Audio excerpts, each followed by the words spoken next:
В эфире программа «Актуальное интервью». Я Андрей Погорелов, и мы обсуждаем все самое важное и актуальное. Сегодня гость нашей студии Наталья Хоренко, директор бизнес-школы Республики Саха-Якутия. Наталья Альбертовна, здравствуйте. Рада приветствовать вас в нашей студии. Сегодня мы будем говорить о лучших практиках начинающих предпринимателей. Вот на прошлой неделе завершился молодежно-образовательный форум «Синергия Севера», и в его рамках были определены победители регионального этапа всероссийского конкурса «Молодой предприниматель России». Вот это, пожалуй, самое главное, о чем мы сегодня будем и говорить. Вот расскажите, пожалуйста, о проектах победителей от регионального этого этапа, да, кто им стал и чем они вообще удивили жюри. Спасибо большое за вопрос. Ну, действительно, на самом деле, предприниматель – это тот человек, который живет без начальника и без будильника, и для него очень важен момент внешней оценки. То есть очень важно, когда есть профессионалы, опытные люди, давно в бизнесе, ведущие активную жизнь, да, которые могли бы оценить их начинающие проекты. Вот, к счастью для нас, для России, такая возможность у наших молодых предпринимателей есть. Федеральная программа «Ты предприниматель», она проводит очень большой спектр всевозможных мероприятий, и основной из них – это всероссийский конкурс «Молодой предприниматель России». Отборочный этап этого конкурса мы проводили в рамках «Синергии Севера». Это проводится уже второй год. В прошлом году несколько слов скажу о наших успехах.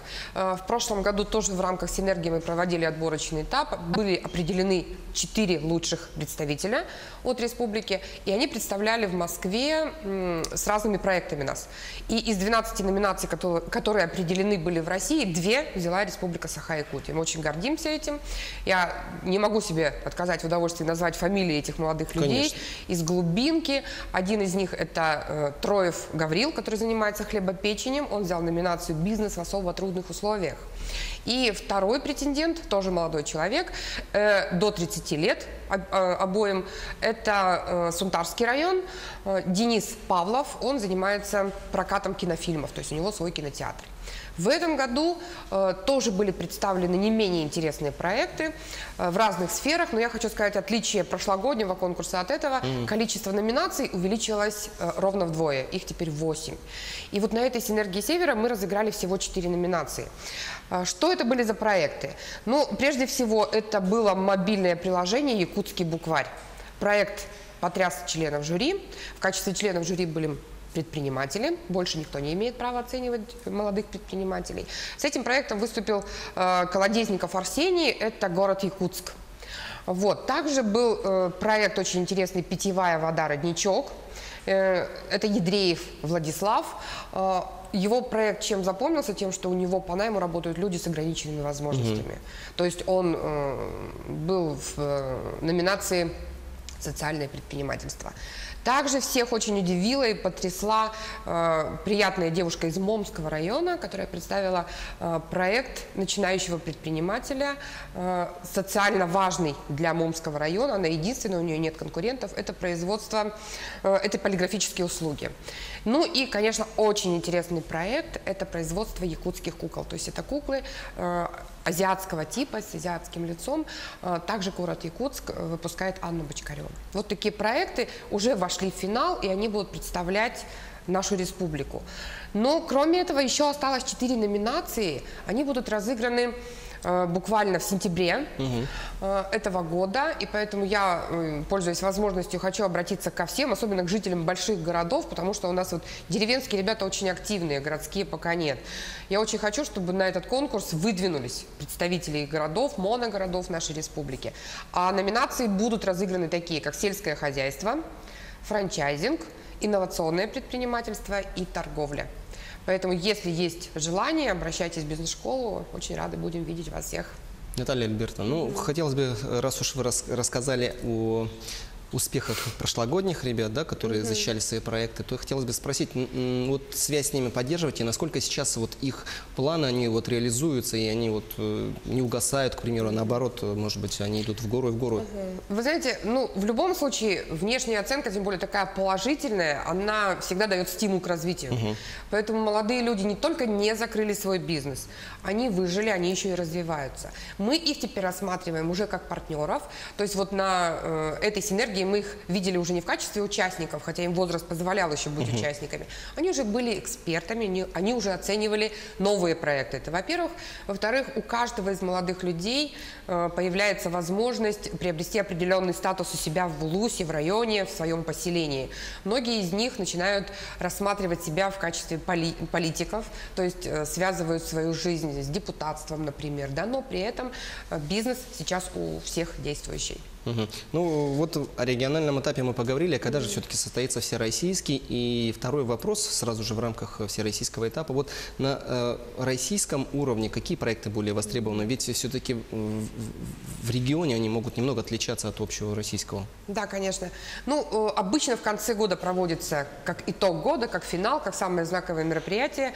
Проводится обычно в Москве, либо в каком-то центральном городе России проводится федеральный этап. И это мы ориентируемся пока на ноябрь. Примерно так.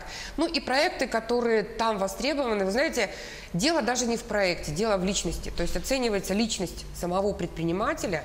Очень жесткие условия, потому что дается всего 5 минут, и в рамках этого хронометража человеку нужно завладеть полностью аудиторией, рассказать о своих финансовых достижениях, рассказать о том, что ты мощный управленец, рассказать о том, как ты ведешь свой бизнес, и этот опыт должен быть полезен другим регионам. То есть трансформация проекта, трансформация опыта молодого предпринимателя в другие регионы – это основная задача этого конкурса. То есть всего 5 минут нужно произвести фурор. Но вот требования всероссийского уровня вот этого этапа, они чем-то отличаются от регионального? Может быть, какие-то задания дополнительные, может быть, усложняются какие-то требования? Нет, они абсолютно точно имеют полную вертикаль, то есть те же самые параметры, те же самые критерии. Поэтому сейчас мы начинаем с теми, кто уже определился, финалисты, мы начинаем массированную работу, мы их готовим, мы их оттачиваем как алмаз, и я надеюсь, к ноябрю они у нас будут. Это может быть тот же самый проект, предположим, который победил на Синергии Севера? Они с этим же проектом выдвигаются, но его немножко преподнести надо более емко. Вот такой вариант. Ну, оттачивание происходит очень по-разному. Эти молодые люди у нас имеют возможность выезжать на ВЭФ, то есть программа «Ты предприниматель», федеральная полностью оплачивает их расходы. Поэтому я надеюсь, что к ноябрю у нас будут уже опытные предприниматели из числа молодых. Ну, вообще, какова востребованность бизнес-проектов именно в социальной сфере? Социальная сфера очень востребована, потому что, вы видите, уже второй год отдельно выделяется категория проектов, которые посвящены социалке. В прошлом году у нас тоже был очень интересный проект. Это проект «Чудо-детки». Молодая девушка из города Якутска, Анжелика Джуалова, она представила проект детского сада круглосуточного.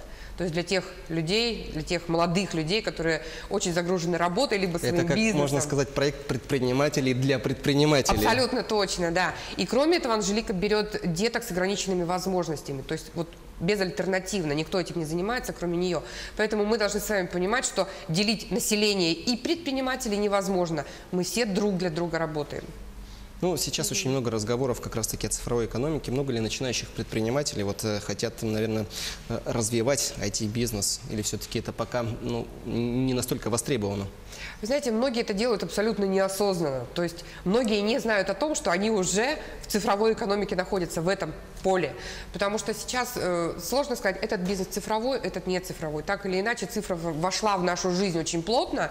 И каждый из предпринимателей, который хочет набрать обороты в бизнесе, он так или иначе использует всевозможные платформы для того, чтобы облегчить свою жизнь. Это сбор информации, который стал более удобный и более быстрым, да, это аналитика полностью, мы все равно ее используем, да, это в любом случае использование различных приложений, которые позволяют анализировать свои бизнес-процессы на всех этапах жизненного цикла. То есть так или иначе практически каждый предприниматель уже находится в цифровой экономике. Просто нужно, конечно, изучать эти процессы и делать это осознанно, углублять свои знания. Я думаю, что тогда развитие бизнеса в нашей республике сделает тот самый рывок, которого мы так ждем. Наталья Альбертовна, это понятно, что все проекты, они важны, каждый по-своему, но тем не менее, какой из бизнес-проектов, наверное, в какой сфере они более перспективны, скажем так, для развития? Вы знаете, перспективен любой проект, если его ведет опытный предприниматель. Вот это абсолютно точно. Можно заниматься пошивом одежды для кукол и быть очень успешным и богатым человеком. А можно иметь огромные торговые площади и не суметь реализовать себя как предприниматель. Поэтому все зависит от самой личности, от личности предпринимателя. Но для нашей республики актуален любой бизнес, потому что, вы знаете, у нас очень обширная территория, и есть далекие районы, где вот от предпринимателя зависит практически благополучие жизни любого человека. То есть не будь парикмахера, не будь торговца, не будь очистки наверное, воды. предпринимательство на второй план уже выходит, нежели... Да, конечно, поэтому в любом случае вот мы зависим друг от друга. Предприниматели очень зависят от численности населения того пункта, в котором он открыл свой бизнес. То есть рынок услуг для них это очень важно. Да? Точно так же, как для населения очень важно, чтобы были все представлены услуги бизнесом, и они осуществлялись качественно. Поэтому... Это как раз-таки о многогранности нашей республики. Вот вам приходится ездить, как вы сказали, по Якутии. И вот что же все-таки на первое место выходит? Условия или востребовательность? То есть там, где их создают, но люди, может быть, не хотят заниматься. Это, в частности, вот как вы говорите, менее активно, наверное, в Якутске, да, и вот в глубинках народ, ну, по крайней мере, как мне кажется, он хочет заниматься, но у них нет условий, есть желание. Вы знаете, желание есть заниматься бизнесом практически сейчас у каждого. Наконец-то мы избавились от того негативного отношения к предпринимателям, как к челночникам. Да? Сейчас мы понимаем, что от предпринимателей зависит все в нашей жизни. Мы шьем одежду у них, мы стрижемся у них, мы покупаем продукты у них, они нам привозят воду, и так дальше можно продолжать этот список. Поэтому желание есть. Все зависит от количества тех услуг, которые они оказывают. Поэтому мы все завязаны на численности населения жителей Республики Саха-Якутия. Нужно создать условия, которые будут привлекательны для нашего региона, для того, чтобы поток населения хлынул к нам в республику, на Дальний Восток в целом. И, конечно, если говорить о мерах государственной поддержки предпринимателям, мне очень понравилась мысль, которую на открытии «Синергии Севера» озвучил временно исполняющий главы нашей республики Айсен Сергеевич. Он сказал о том, что, понимая сложность экономической ситуации у нас в республике, говорить о том, что мы каждому дадим какие-то деньги из предпринимателей, либо тех, кто желает открыть свое дело, мы сейчас не можем. Этого и не нужно делать, я так думаю. Но добиться каких-то определенных условий ведения бизнеса, снижения тарифов, и тогда предпринимателю будет легче, да? Снижение там налоговых всевозможных выплат, это тоже будет услуга, которую получат не 5, 10, 15 человек, а получат все.